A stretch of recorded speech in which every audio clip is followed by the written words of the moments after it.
folks, and welcome to another helping of Mr H's Hot Pot. You join me today back at the father-in-law's for phase 2 of this shed.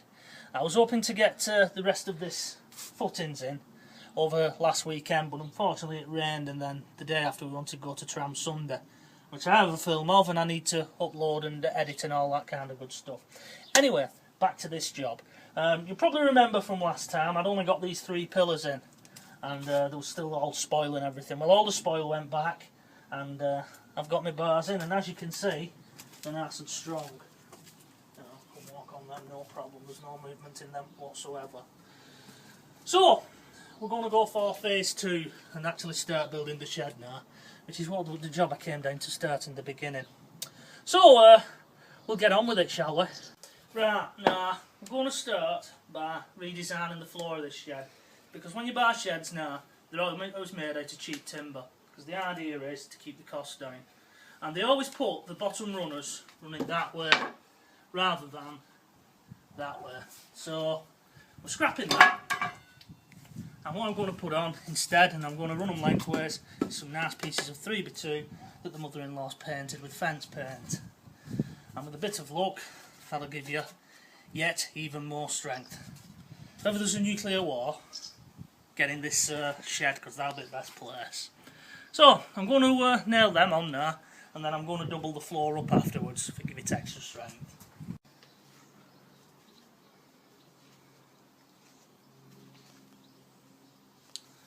Now, real men don't need instructions, but as my father-in-law and my wife have done the measuring, not me on this, I'm going to consult them.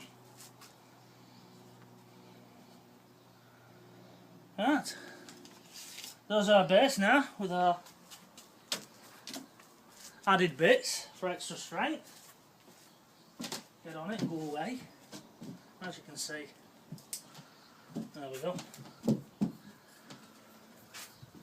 We want to get it round though, and we're going to try to see what we can see regarding getting the sides up. Next job. And here we have it, our floor that I've just made round there is now on the base that I built over the previous 2 weeks. Now, although there's a bit of creaking and groaning coming off, that's just timber rubbing up against things. So next job is put the wall up against here, the wooden wall, get the back wall in, and basically start building it around me now. So Mrs. A's looking a little bit worried there at the back of the camera. That's the next job, so we'll run with that. It should run now, according to the instructions as we got with it, but we'll see.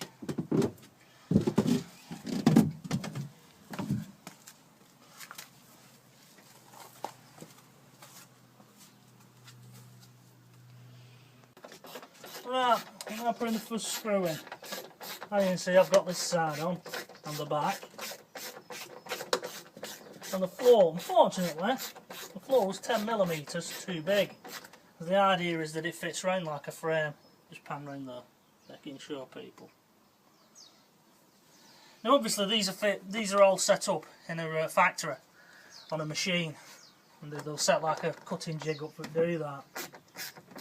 They're probably all the EU Eastern workers. I'm sorry, Nick Firth, but it was crap bloody workmanship. So I've had to cut it back down and replace it with good British craftsmanship.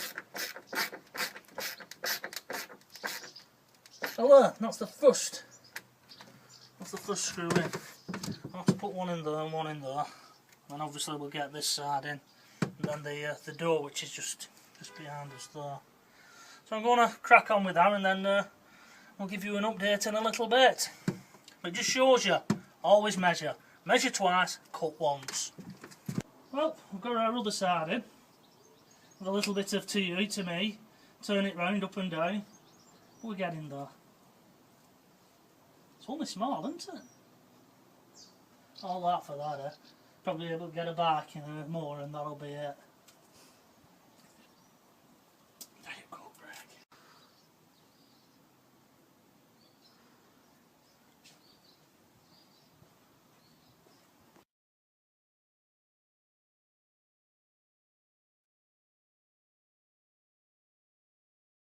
Well, it's the end of dinner now, so we're going to crack on.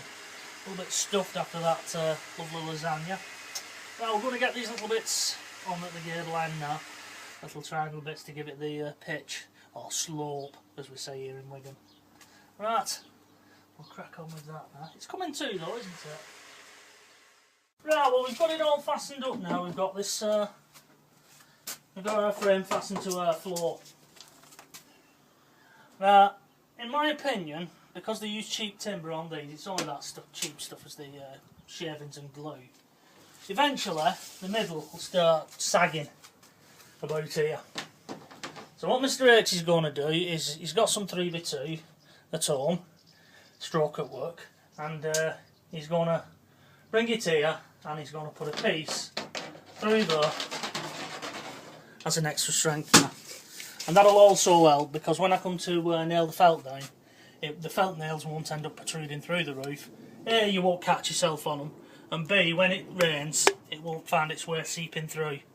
So I think that's going to be a better idea. So we're going to leave the roof for now. We're going to work on everything else, because I was going to double this floor up with the piece of timber that was the pallet that all this came on. So rather than throw it away or bin it, you know, you've got to cut it up or get rid of it. May as well cut it down and fit it inside there, and it'll give double strength. I mean, it's strong enough as it is, as you can see. You know, it'll just give that little bit more strength. Now the only other little problem we've got, I built this level. Unfortunately, the thicky bricky that built this wall, which wasn't me, didn't build it plumb.